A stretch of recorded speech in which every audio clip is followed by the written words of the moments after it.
ค่ะกราบสวัสดีFCทางช่องของสงกรานต์นะคะมื้อนี้จะตามต่อแนวทางของตำลาวของคนนอนหน้านะคะ หลังหวยออกแล้วนะคะ ในคืนวันที่29จะไปหา30เนาะพี่น้อง ตามต่อคนนอนหน้า วันที่29พี่น้อง เลขจับคู่เพิ่นหลุด เพราะว่าเพิ่นบ่มักตัวเก่าพี่น้อง แต่ว่าตัววิ่งเพิ่นก็มาทั้งบุญทั้งลางอยู่เด้อค่ะ เพิ่นให้0กับ1นะคะ เพิ่นเล่นที่9เนาะ แต่ว่าเก่าบ่มาพี่น้อง มาแต่0กับ1 0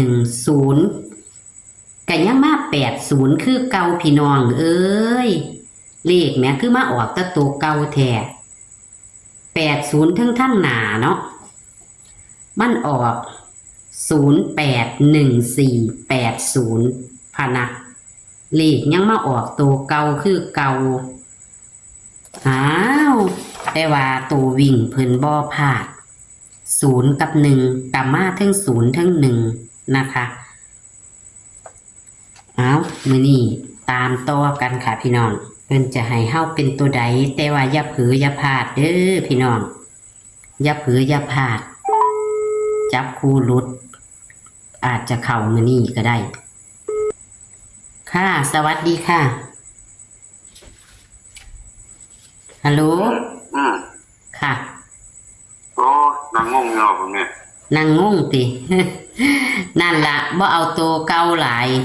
โคตรโคเก่าก็เก่าโคตรเก่าโค มันคือไปเก่าทั้งบุญทั้งหน้าทั้งหลังของอุบลก็ไปป๊าดโถเก่าโคตรเก่าดีอะ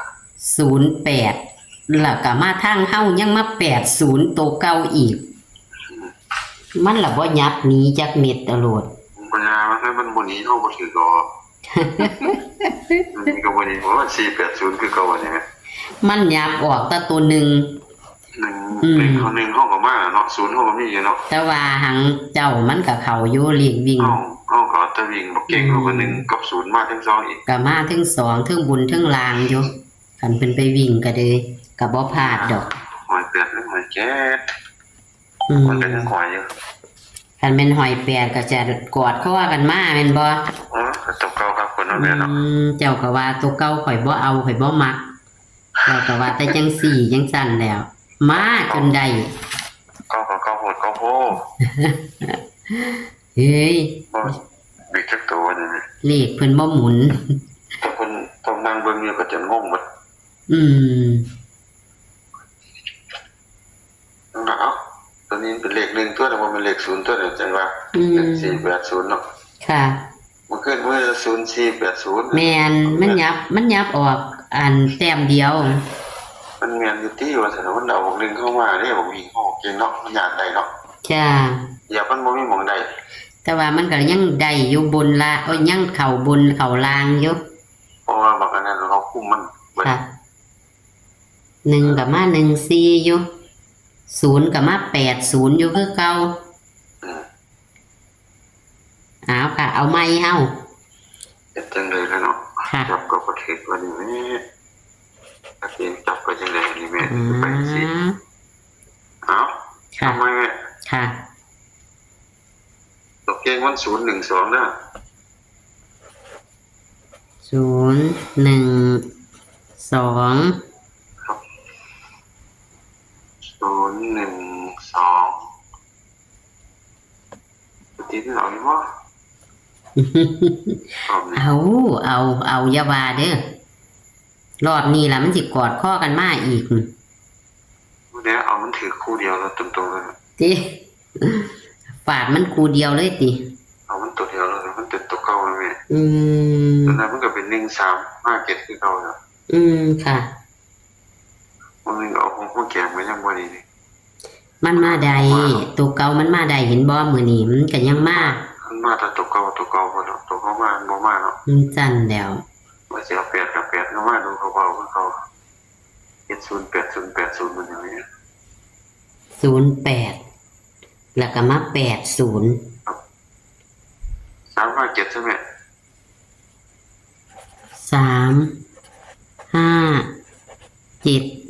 ครับ มีตัวหอยบ่ว่าก็ต้องหอยมัน บ่ต้องหอยติค่ะ หอยมันเพราะว่าพอรู้ว่าเราจะเอาคู่เดียวแล้ว ค่ะ 2313เนี่ย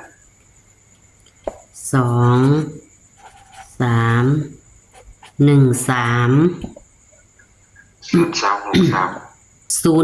แม่นบ่ค่ะ ครับ 0363ค่ะ 5383ครับตัวกันมัน5262กัน5262ครับ ตัวนิ้น ฉะนั้นเราบอก2กับบอก1ขึ้นไปเนี่ย1กับ0มันอยู่ต้มกันแล้วบอก2กับ1ค่ะ มันมากคักแล้ว เพราะว่าเฮา012เนี่ย ค่ะแม่น เอาบอก2เราเป็นตัวเด็ดไปเพราะว่า0กับ1มันเป็นตัวเก่าเนี่ย ค่ะ เก่าก็เอา0กับเอา1กับ2 1 กับ 2ค่ะ 0บอกว่าน่ะมันมาหลายเดือนแล้ว มันมาอีกกับโคตรชั่วโมงเว้ย0กับ4หมดละ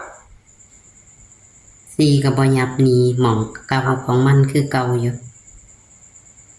2-3ได้ไหม ค่ะ กับ6-2อยู่ตัวกันเลยเอา2คู่ ค่ะ เราเค็งๆมันเอา2-3-6-2 มิ่นไม้หัวเลยค่ะ มาให้หัวเลยเค็งๆเลยเด็กจะขึ้น ค่ะ ซึ่งมันเราติด3เนี่ย ค่ะ ยัง3ก็ยาวติด3 3ไม้แห้งตัวนี้ ติด3หมดดีเพี้ยนติด3หมดเลย หมดแล้วเอาติด3เลย 23130363ยัง3ก็ยาว 5383 ครับ แสดงว่ามัก3ค่ะ 2-3กับ6-2ตัวเค็งๆมัน ค่ะ ตัวเก่งกับตัว ไม้หัวไว้แล้วค่ะ ครับ 2362 เก่งสุดคือ2-3-3-2-2-3-3-2ตัวรองคือ6-2-2-6ซุ่มนั่นเอาติด3ทำเงินมาเลย เอามาเลยบานนี้เนาะ กล่าวว่ามันว่าโลก480เอามันก็เป็นเลข1เลยสิครับ เอาอันเขาไปเบิ่งจนว่าเอามันแม่นตูนมันแม่นถือมือบ่มันแม่นอันเก่าหรือแม่นอันใด กลับมาแล้วมาเปิดมันเอามันแมนวันนี้มัน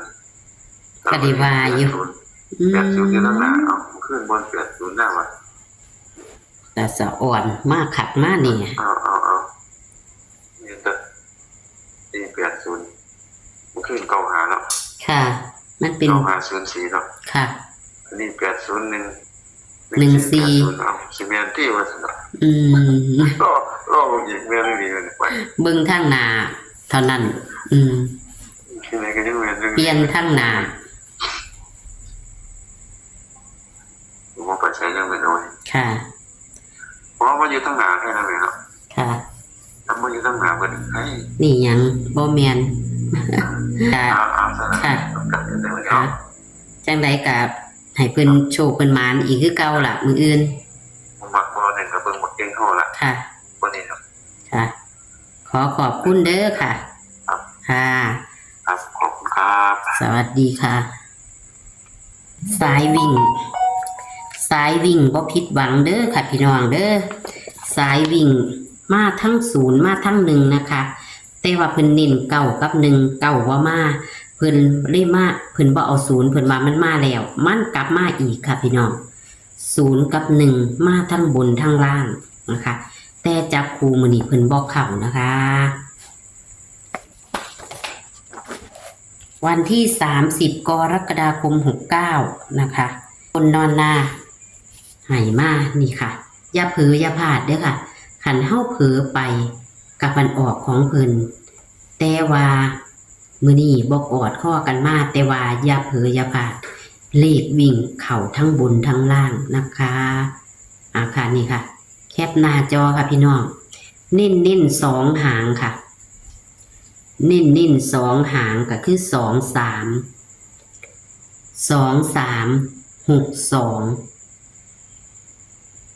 แคปหน้าจอเด้อค่ะเพิ่นสลัวจักหน่อยค่ะไฟสลัวจักหน่อยเด้อค่ะ